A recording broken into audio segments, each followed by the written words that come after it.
parents et amis avec Gilles Parent.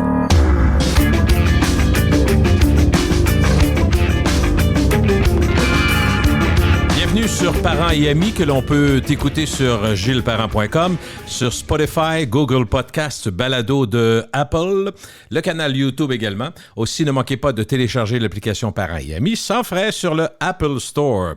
On dit que lui a aidé de son équipe et de ses robots. Ah, les robots. Qui on parle quand on parle des robots? Il scrute donc tout, sait tout et voit tout. Monsieur Influence Communication en personne, Jean-François Dumas. Bonjour Jean-François. Salut Gilles, comment ça va? Content de te parler. Bien, ça fait un bout de temps. T'as été le premier, hein? T'es le premier dans la nouvelle vague podcast balado de parents et amis. Donc, j'oublierai. Tout le temps, je vais pouvoir toujours me dire que j'aurais été le premier. Oui, en autant, je ne suis pas le dernier. Non, absolument. Puis t'es encore vraiment dans le top 10 de la troisième année maintenant. T'es encore là. Donc, notre premier a comme amené beaucoup de gens. Il y avait eu ma mise au point, puis après ça, le premier podcast, puis on est rendu ailleurs. T'es rendu à combien, là?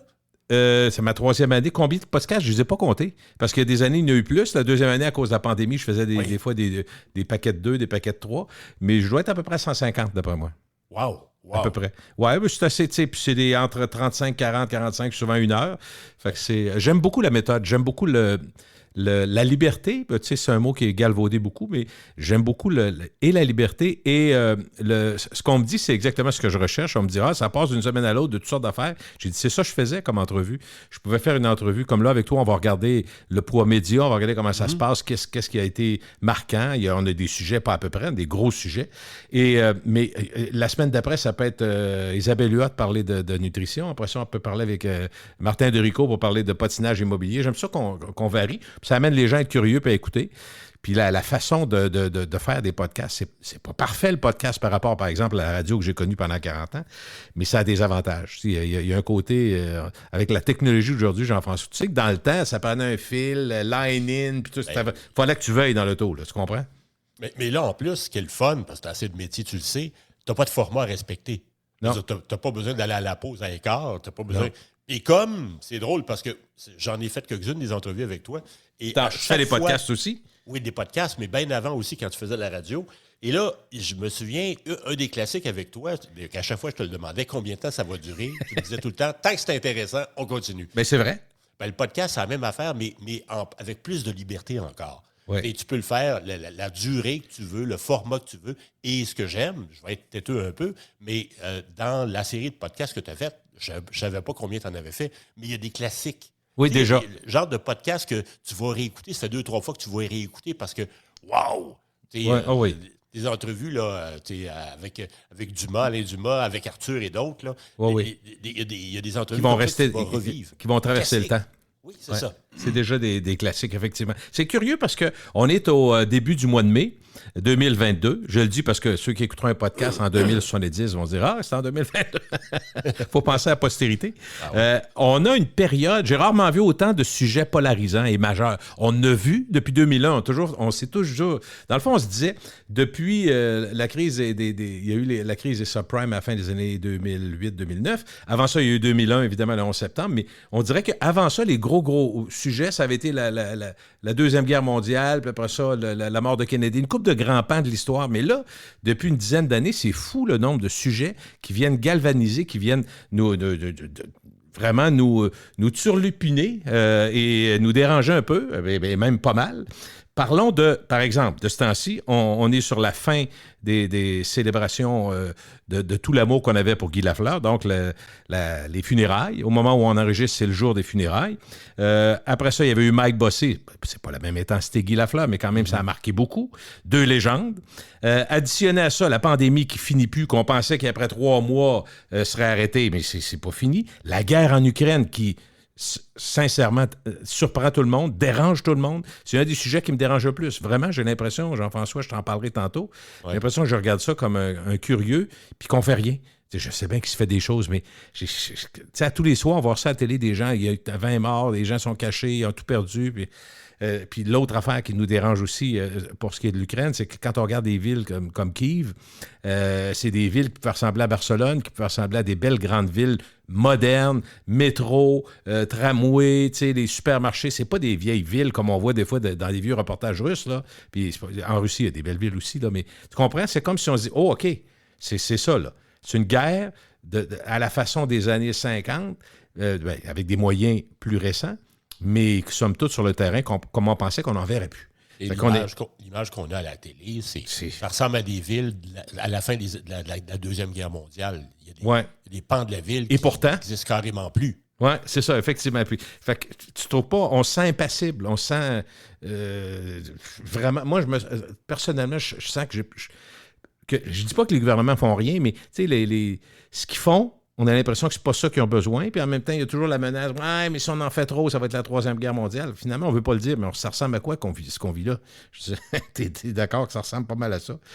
Oui, ça ressemble pas mal à ça, certain. Puis c'est inquiétant. Puis en fait, ce que tu dis, c'est que ces nouvelles-là, et surtout à l'époque à laquelle on vit, je pense qu'il y a deux éléments. Nous, on appelle ça, toi, tu parlais de grosses nouvelles. Nous, on appelle ça des nouvelles polarisantes, c'est-à-dire qu'il y a beaucoup, beaucoup de couverture sur un sujet donné. Et on en a eu beaucoup depuis quelques années. Il y a eu le conflit étudiant en 2012, ça a duré 9 mois. La corruption au Québec, ça a duré plus qu'un an. Il y a des sujets comme ça où il y a une agrégation de dossiers, de nouvelles et de couverture. Et l'autre chose, c'est que ce sont des nouvelles qui sont très anxiogènes et qui créent dans la population beaucoup de stress. Et là, je fais de la pop psycho à 57. Non, mais t'as au lieu d'être analyste média, j'aurais dû être sociologue. C'est mon fantasme, je l'avoue. J'ai le mineur en sociologie. Je peux peut-être t'aider. Tu peux m'aider, oui. Et là, ces nouvelles-là créent donc beaucoup d'anxiété dans la population. La COVID, on l'a vécu pendant 2 ans. Et là, la guerre, la COVID qui finit plus, et là, même l'histoire de Guy Lafleur, c'est aussi, même s'il y a beaucoup d'émotivité, il y a un élément de stress parce que il y a quelqu'un qui est mort qu'on aimait tous beaucoup. C'était le chum à tout le monde, Guy Lafleur. Ouais. Et c'est drôle parce que pendant quelques jours, tous les gens dans les réseaux sociaux qui avaient une photo avec Guy Lafleur, ils l'ont publié. J'en avais, puis je ne l'ai pas mis. J'ai dit, ça n'a pas de bon sens, la déferlante. T'es le seul. Non, t'es le seul. Non, j'ai vérifié, t'es le seul. Mais je pensais à toi parce que je me disais, vous mesurez la présence des médias puis la longévité d'une nouvelle. Ouais. Celle-là me semble avoir été assez intense, assez longtemps. Souvent, on dit 24 heures. Donc, le cycle normal des nouvelles que Jean-François Dumas, Influence Communication et les robots regardent, d'après moi, vous avez pété votre bulle. Tu parles de Guy Lafleur? Oui. Je comprends. Écoute, juste pour rappeler que 75% des nouvelles vivent et meurent en moins de 2 heures. Bon, ça, c'est la norme habituelle. Dans le média traditionnel. Parce que dans les réseaux sociaux, 95% des mots-clés, ça dure à peu près 10 minutes. Fait que, à chaque fois, ça me fait rire, excuse-moi. Mais oui, c'est fou, hein? Je veux dire, la nouvelle, on est rendu dans un monde d'éjaculateurs précoces. Ça va tellement vite, ça vient, ça va, et ça part tellement vite que, je veux dire, rapidement, on passe à d'autres choses. Et dans l'actualité, les nouvelles, donc, disparaissent très rapidement. Mais Guy Lafleur, évidemment, c'est hallucinant comme couverture. Écoute, moi, honnêtement, là, lorsqu'il est décédé et le service funéraire, à chaque fois, je braille comme un veau. Ah oui? Pourquoi? Écoute, parce que, on a pas mal le même âge, toi puis moi. Puis moi, je suis de la génération où mon père, comme bien des pères, était un père monosyllabique. Fait que, tu sais, le père qui dit « Ouais, non, c'est ça, ta gueule. » C'est okay.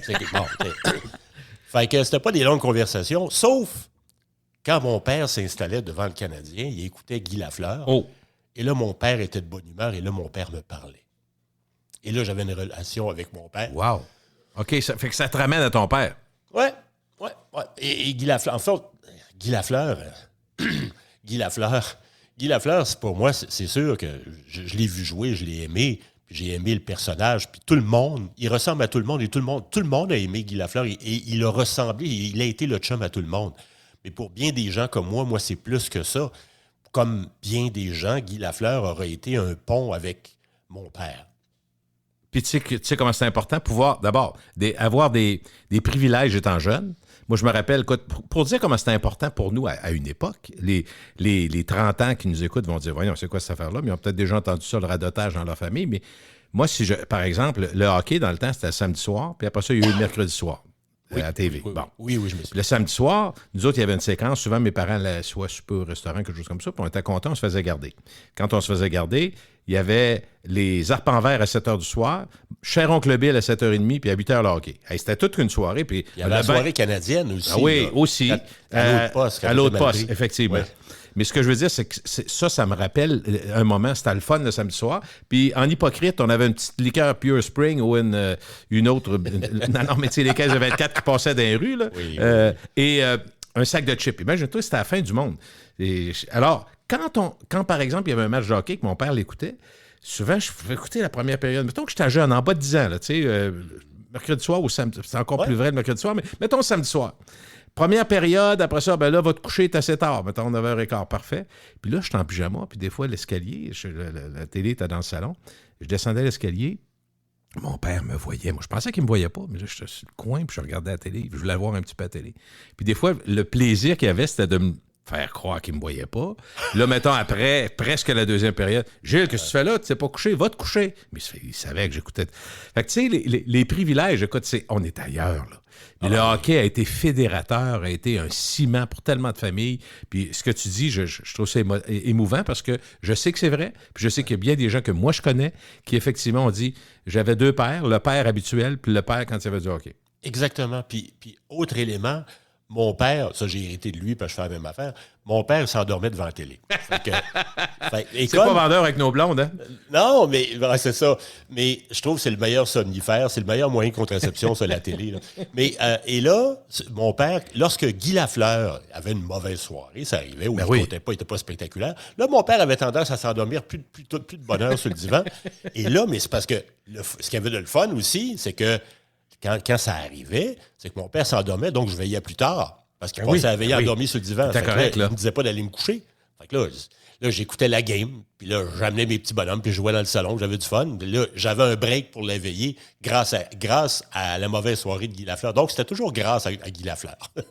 Jean-François, j'ai une question à laquelle tu n'es peut-être pas capable de répondre précisément, mais ça me trottait dans la tête. Quand, par exemple, pour Guy Lafleur, il y a eu des 15 pages, 12 pages, des cahiers spéciaux, il y a eu tout ça.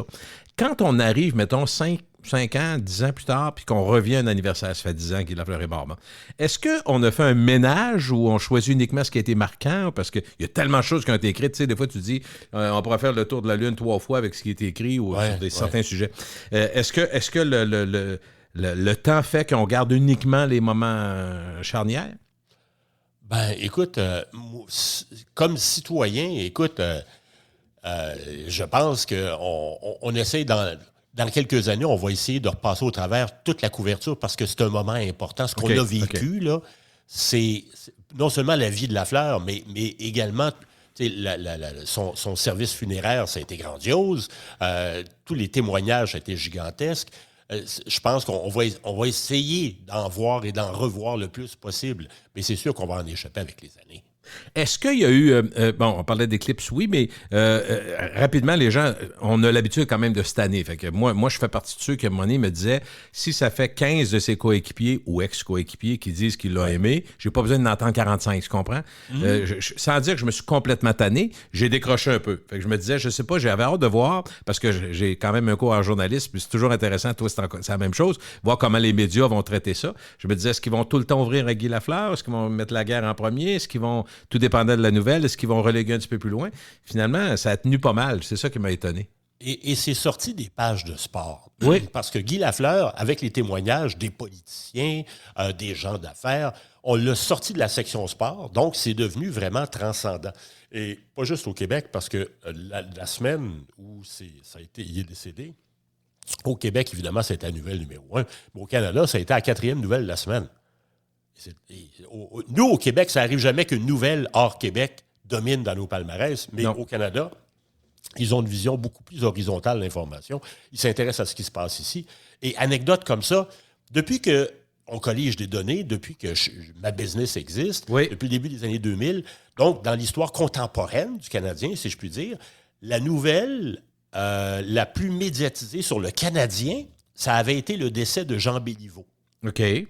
Mais depuis le décès de Guy Lafleur, c'est Guy Lafleur. Donc, la nouvelle sur le Canadien la plus médiatisée, la plus forte, ça n'a jamais été série la Coupe Stanley. Ça n'a jamais été à finale non plus l'année passée. J'aurais peut-être dit Maurice Richard, mais ça fait plus longtemps aussi. Ça fait plus longtemps. Ouais. Mais depuis le début des années 2000, la numéro 2, c'était Jean Béliveau. Et que pousse maintenant, passé devant Jean Béliveau, c'est maintenant le décès de Guy Lafleur. Des nouvelles qui sont énormes en termes de couverture, éclipse médiatique, comme tu le disais, puis ça sort de la section de sport. Tout le monde en parle, c'est un phénomène social. On est même bien loin du hockey là-dedans. Là. On parle... Dans le fond, dans toute la couverture, on a très peu parlé de hockey. On a tellement parlé de l'homme, bien plus encore que de la game. Puis, tu sais, les gens disaient c'est un vrai Québécois, c'est un gars qui est tombé une couple de fois, il a fait quelques gaffes, il s'est amusé quand c'était le temps, il a passé proche de mourir une couple de fois, il a eu de la difficulté avec ses enfants. Tu sais, la vie qui peut arriver à tout le monde, des hauts et des bas. Ah oui, exactement. Qui n'a pas été parfait, qui a été certainement imparfait, qui s'est relevé, qui a redonné beaucoup, qui s'est jamais tanné de dire aux gens merci de me soutenir, merci de m'aimer. Fait que c'est ça qu'on a. C'est ça qu'on a. Et dans le sport, c'est ça que je trouve extraordinaire. Dans le sport, d'un point de vue d'analyste de médias que je suis, ça aurait été probablement un des premiers à abandonner la langue de bois. C'est vrai. C'est vrai. Quand il parlait aux médias, il disait on a joué comme des pitons de bingo. T'sais, il était capable de dire des affaires de même, puis de ne pas avoir la langue de bois, d'envoyer paître son coach. Il était capable de dire des choses comme ça. Et même que les gens de communication, l'équipe, s'arrachaient les cheveux de sa tête. C'est sûr. Ils se sont dit c'est Guy Lafleur. Mais aujourd'hui, on aime donc ça quand quelqu'un est comme ça. Et Guy Lafleur, même, il n'y en a pas beaucoup encore aujourd'hui. Ça arrive quasiment plus. Jean-François, c'est la rectitude, c'est l'image des compagnies. Il faut qu'on l'aie plus blanc que blanc. Ben oui. Il y a très peu d'audace dans le traitement médiatique maintenant. Tout le monde joue les fesses serrées. Ça n'a aucun bon sens. Là. Je pense que c'est une des choses qui fait qu'on l'aimait tellement. En plus, oui, effectivement. Ah, oui. Il y a une différence aussi parce que les médias sociaux ont amené ça. Il faut être d'accord. Les médias sociaux, le fait que n'importe qui, n'importe quand, sous n'importe quel vocable, n'importe quel nom, peut partir en vrille une information qui va mettre dans le trouble, qui va forcer une compagnie à réagir. Ça amène... dans le fond, le meilleur contrôle, c'est de dire, regarde, on fait attention à tout ce qu'on fait, puis on prend pas de chance. On joue, entre guillemets, en termes de sport, on joue safe, puis de même, on n'aura pas à gérer des crises. Moi, je le vois de même, là. C'est une analyse rapide, là, mais je pense que tu peux adhérer à ça parce que ça ressemble à ça. Absolument. Ça ressemble et je vais t'amener complètement ailleurs avec Guy Lafleur. Je pense que Guy Lafleur, on parlait de nouvelles anxiogènes, on parle de nouvelles polarisantes depuis quelques années, et moi-même, je reconnais avoir pleuré beaucoup depuis une semaine avec l'histoire de Guy Lafleur, mais je pense que collectivement, ce qu'on a vécu là avec Guy Lafleur, ça a fait du bien. Ça a fait du bien parce que... Je vais te raconter une histoire. Ah ouais, donc? Il y a quelques jours, je suis à la télé. J'écoute la télé le matin, je prépare le petit déjeuner. Je suis avec ma fille qui prépare son lunch pour aller à l'école. Ouais. Et là, il y avait, je pense que c'est Salut Bonjour qui jouait à la télé. Là, à un moment donné, il y a quelqu'un qui présente les nouvelles et qui raconte l'histoire d'un bonhomme qui est entré dans une maternelle en Russie puis qui a tué beaucoup d'enfants. Et là, ma fille continue de faire son lunch, elle ne se lève même pas à la tête. Et là, moi, je suis flabbergasté, comme on dit en chinois. Là. Puis là, après ça, l'autre nouvelle, c'est qu'un avion en Ukraine qui a bombardé un hôpital, il y a de nombreux morts, des civils, des enfants qui meurent. Ils finissent le bulletin de nouvelles en racontant qu'on est rendu à 24 ou 25 morts de la COVID au Québec. Là. Et là, je regardais ma fille qui ne réagit même pas. Là, je suis allé voir sur Twitter toute l'affaire. Et puis même après le bulletin de nouvelles, personne ne réagissait comme si c'était ordinaire, c'était correct. Mm-hmm. Et je pense qu'avec tout le drame qu'on a vécu, avec toute on fait même plus de cas aujourd'hui. On meurt quotidiennement, 20, 24, 30 personnes meurent par jour au Québec de la COVID. Et à part sur la presse ou dans les différents médias Internet, on en parle déjà presque plus. Comme si c'était rendu normal, comme si on s'était habitué à ça. Pas parce qu'on est devenu vraiment insensible, mais je pense parce qu'on a besoin à un moment donné d'alléger un peu l'atmosphère. Et je pense que Guy Lafleur, même si on est très triste qu'il soit parti, ça fait du bien. De ressasser des souvenirs positifs, dans le fond. Oui, c'est ça. Et de pleurer pour quelque chose qui ne met pas en danger notre société. C'est quelque chose de plus léger. Dis-moi, Jean-François, est-ce que vous pouvez mesurer, parce que vous avez quand même des éléments de mesure, même si vous n'avez pas mesuré de façon précise avant les années 2000, est-ce que vous pouvez prétendre que, par exemple, un René Lévesque qui meurt ou un Félix Leclerc, c'était aussi fort que Guy Lafleur ou même moins fort? Est-ce que, sans avoir les chiffres exacts, là? Je peux pas le dire, mais c'est sûr que... Ça doit être dans le même...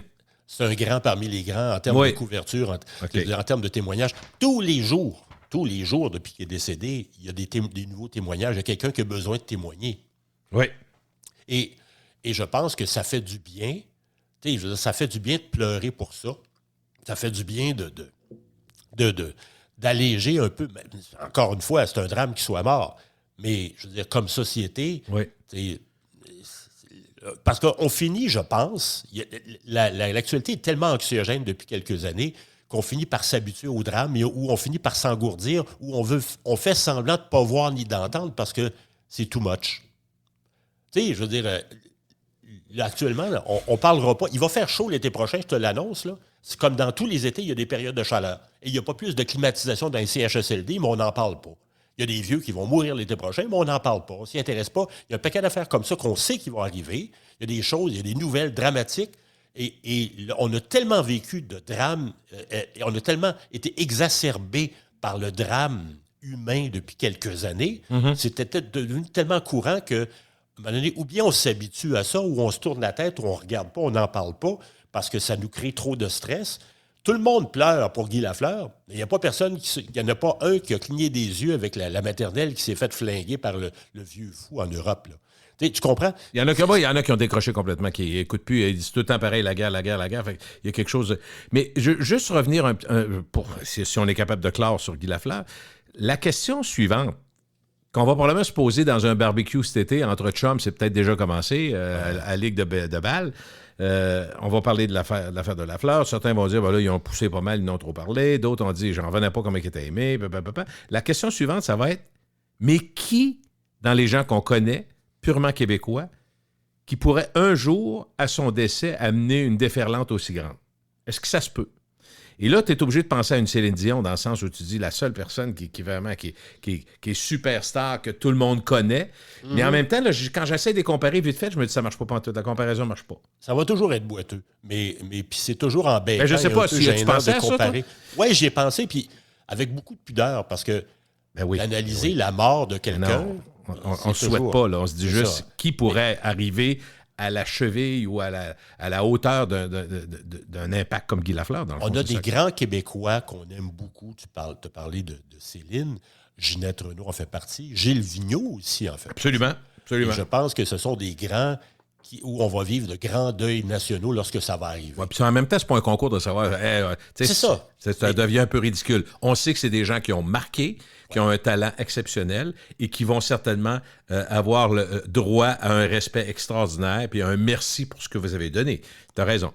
Mais tu as raison sur une chose, vraiment, là, je pense qu'on n'est pas proche de revivre quelque chose comme Guy Lafleur. Et je pense... Puis je ne veux rien enlever à la grandeur, à la noblesse de Jean Béliveau lorsqu'il est parti. Mais Jean Béliveau, c'était quelqu'un qui ressemblait moins à l'ensemble des Québécois que Guy Lafleur. Jean Béliveau était parfait. Et médiatiquement, même, il était parfait. Il disait jamais de niaiserie, il se trompait jamais. Il était tout le temps correct. Mais c'est un nice guy, ouais. Des fois, il disait des conneries avec un clin d'œil. Et des fois, il disait des choses qui, probablement, il devait se dire « Tabarouette, j'aurais dû me tourner le micro 7 fois dans la bouche avant de parler. » Mais non, il le disait, puis on lui pardonnait, puis on l'aimait pour ça, parce qu'il était comme toi puis moi. Et il était comme ça. Et ça, dans un monde où le politically correct domine, ça fait donc du bien. Puis c'est quelqu'un qui était, en plus de sa simplicité, en plus de sa générosité, puis de tout son talent, c'était quelqu'un qui parlait comme toi puis moi, puis qui s'intéressait à tout le monde. Mais je pense que c'est un des grands éléments qui fait qu'on s'identifie autant à lui, c'est parce qu'il nous ressemblait. C'est pas son talent, c'est pas sa générosité, ce sont toutes des grandes qualités. Mais je pense qu'on se voyait tellement en lui. C'est une des raisons pour lesquelles, à part toi, tout le monde a publié sa photo avec Guy Lafleur dans les réseaux sociaux. C'est vrai, quand c'est arrivé dans les derniers jours, à un moment donné, je me suis amusé, je déroulais des pages Facebook et tout le monde sur mon fil Facebook qui avait eu une photo de Guy Lafleur l'a publié. Je comprends. Avec raison. Mais tu sais, il y a un côté flamboyant aussi, excessif. Là. Prenons au hockey. Prenons dans la même semaine ou presque le décès de Mike Bossy et de Guy Lafleur. Mike Bossy, bon, c'est pas la même relation avec les Québécois, bien qu'on a reconnu son talent, je ne sais pas combien d'années de 50 buts, tout ça. Mais tu sais, c'est un poteur. En termes de hockey, tu dis c'est un poteur. Il apprenait clic. Mais Guy Lafleur, c'était à la montée, les cheveux au vent, le démon blond, le lancer frappé dans le coin qui allait pogner. Tu sais, il y avait un côté flamboyant, excessif dans le sens où il démontrait... Je sais pas, il y avait quelque chose de plus que je vais à la job, je fais ça. Puis après ça, il allait dire des choses qui ne devaient pas être dites souvent. Il allait dire des choses qui auraient dû être dites, mais qui ne se disaient pas. Genre, le coach aurait dû enlever le gardien à la fin, ça n'a pas de bon sens. Ouais. Mais lui, il a dit, alors que personne ne disait ça. Mais comme c'était Guy Lafleur, ça passait. Puis finalement, en bout de carrière, ça y a nuit, là, à la fin de sa carrière. Au hockey, c'est sûr, c'est sûr. Il s'est fait... Ben, en fait... Il n'y a pas des ennemis, mais il y a des gens qui aiment ça. Ben oui. Et l'autre chose, je pense, qui est bien niaiseuse et bien terre à terre, mais les gens de notre génération vont rigoler, c'est qu'il faisait tout ça. C'est un athlète immense, mais qui fumait ses cigarettes entre chaque période. Oui. C'est pas drôle à dire, mais c'est vrai. Non, c'est mais vrai. tu sais, vraiment, c'est une espèce d'antagonisme. C'est bon, il y a un côté de bon. contradiction. Oui, Côté c'est bon. ça. Un bum sympathique. On aime les bombes sympathiques. Il y a beaucoup de policiers qui doivent aujourd'hui se remémorer la fois où ils ont intercepté Guy Lafleur, qui était sur la 20, qui faisait de la haute vitesse, mais ils n'ont pas donné d'étiquette parce que c'était Guy Lafleur. Le poteau, là, tu parles-tu du poteau qui est rentré dans le windshield sur le bord de l'autoroute à Montréal? Oui, là? ça, Il aurait pu se tuer. Il aurait pu se tuer. Il aurait pu se tuer, mais il a dû se faire intercepter par la police. Le nombre de fois? Ben oui. Ça a fini par un papier, mais signé par Guy Lafleur pour le policier. Oui. C'est sûr. Sûr, Jean-François, c'est sûr. Hey, on commence le podcast tantôt en disant, là, Guy Lafleur, on a-tu trop parlé? On est rendu à 27 minutes. OK, parlons un petit peu de la guerre. Je veux juste savoir, parce que vous suivez ça, évidemment, la couverture, parlons de la couverture de la guerre. Oui. Je veux que tu me donnes une brosse, un tableau, comment la couverture média évolue. Il y a eu comme des hauts et des bas, des soubresauts au gré. Par exemple, je vais te laisser répondre, mais je vais te donner un exemple. Récemment, TVA a envoyé Richard Latendresse un petit voyage vite fait. Après ça, il a envoyé Félix Séguin.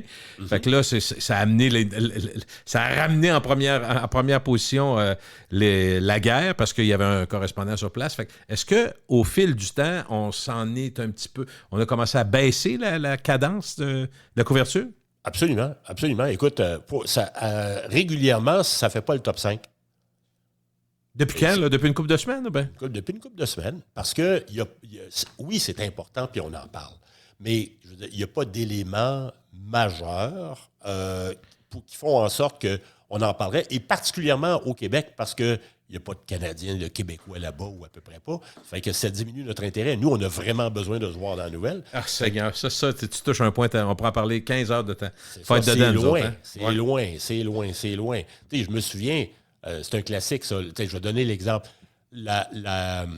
On a besoin tellement... En fait, c'est un classique pour tous les médias, mais au Québec, c'est encore plus fort. On a besoin de voir un de notre gang dans la nouvelle. Et le plus bel exemple de ça, puis ça, je l'ai vécu, on a fait l'expérience, c'est en 2013, on apprend que ça vient d'exploser au marathon de Boston. Oui. Alors là, c'est le drame à la télé, partout. Et là, je mets ma gang, j'ai dit, vous allez surveiller les comptes Twitter d'à peu près toutes les grandes émissions de télé et de radio, de journaux, de tous les journalistes connus ou moins connus sur Twitter. Vous allez surveiller ça, savoir qu'est-ce qu'ils disent, qu'est-ce qu'ils racontent. Et le premier message de tout le monde, et y compris même ton émission, parce que je me souviens très bien d'avoir trouvé, tout le monde disait la même chose ou écrivait la même chose. Connaissez-vous un Québécois à Boston? Pas, il y a du monde qui meurt à Boston. Pas, il y a des explosions. Connaissez-vous un Américain qui parle français? Connaissez-vous un Québécois à Boston? Parce que, et là, ça vient juste souligner la réalité québécoise. On a besoin de se voir. Dans n'importe quelle nouvelle, à partir du moment qu'on est capable d'associer un Québécois à une nouvelle, on va en parler jusqu'à 25 fois plus.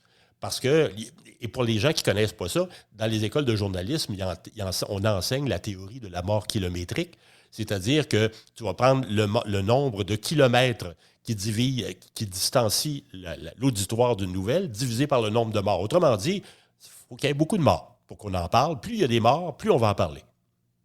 Ah non, on peut même pas dire le contraire. C'est comme ça que ça se passe. Puis le 11 septembre, c'est la même chose. Il y avait une délégation du Québec. Connaissez-vous quelqu'un qui était dans la délégation, qui était là-bas, qui pourrait nous en parler? Bien, il y a l'élément langue, là, parler en français, d'une part. Oui. Ben oui. D'autre part, donc quelqu'un qui peut parler en français, ça aide. Puis quelqu'un qui est des nôtres, qui est à Québec, puis qui va nous dire que 2 heures avant, il aurait pu être là, mais finalement, il est allé déjeuner avec quelqu'un d'autre. Plein d'histoires de même qui sont arrivées après. Ça ajoute à l'intérêt de la nouvelle, tu as raison. Ouais. C'est juste qu'au Québec, on a la propension d'en parler beaucoup moins, d'avoir beaucoup moins d'intérêt quand il n'y a pas un de notre gang. Le même principe s'applique. Donc, ça nous amène dans notre désintérêt pour les nouvelles internationales parce qu'on fait très peu de nouvelles internationales. Mais dis-moi, Jeff, est-ce que il y a une différence fondamentale, comme dans bien des cas, entre le Canada anglais et le Québec sur la couverture de la guerre? Ben oui.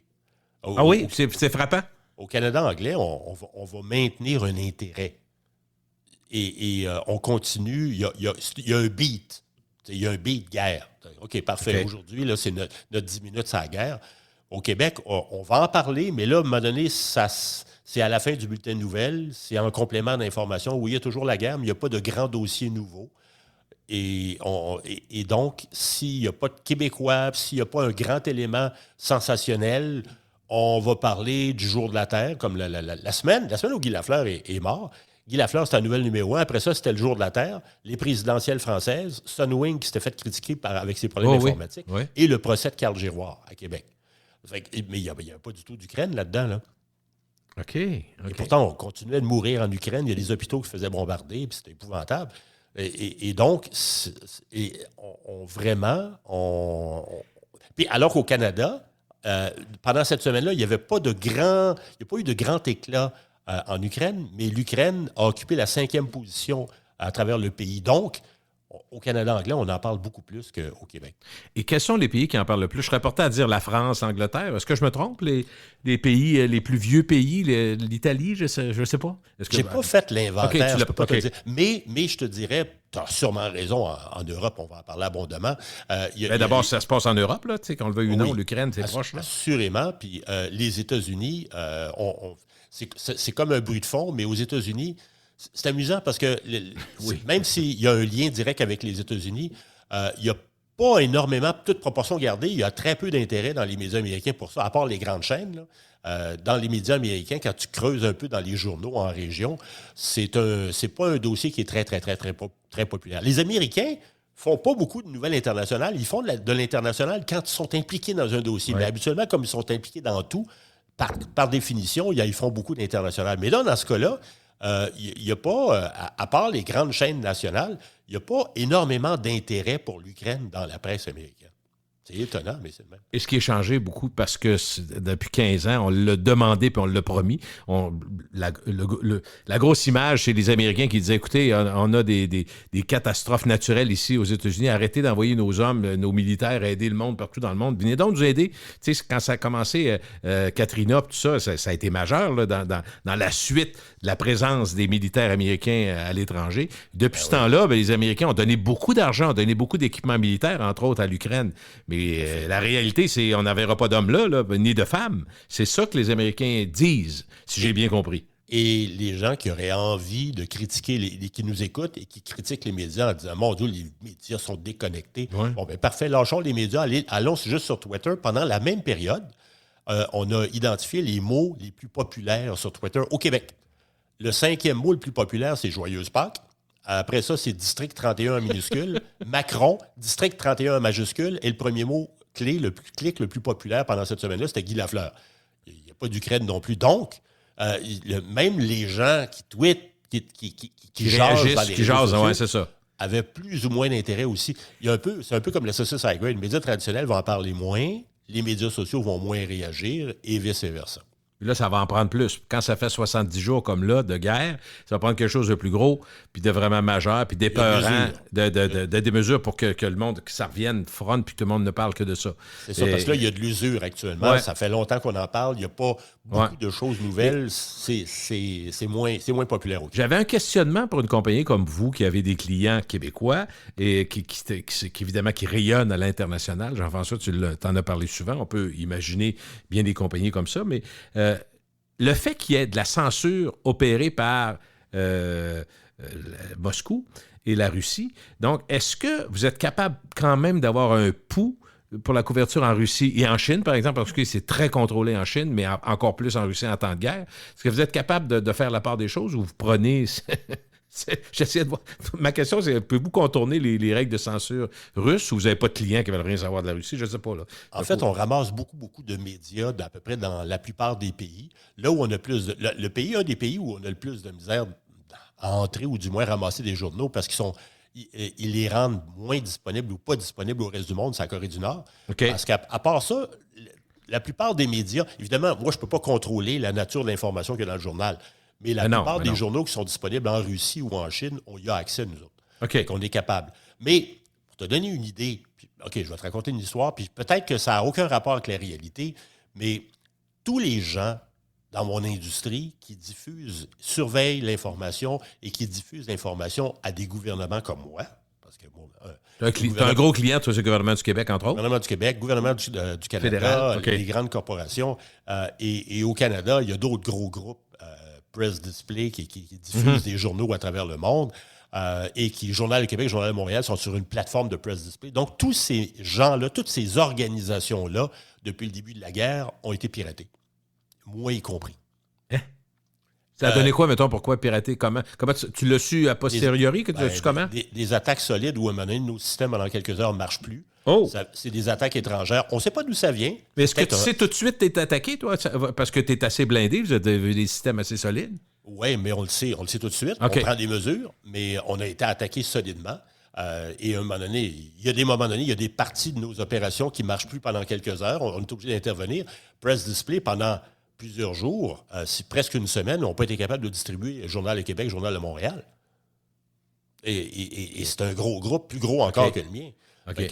Les autres sont en Colombie-Britannique et ils distribuent des journaux à travers le monde. Ça n'a peut-être aucun rapport. Mais comme par hasard, la plupart des groupes qui sont dans l'industrie de la diffusion de l'information ont tous été attaqués depuis le début de la guerre.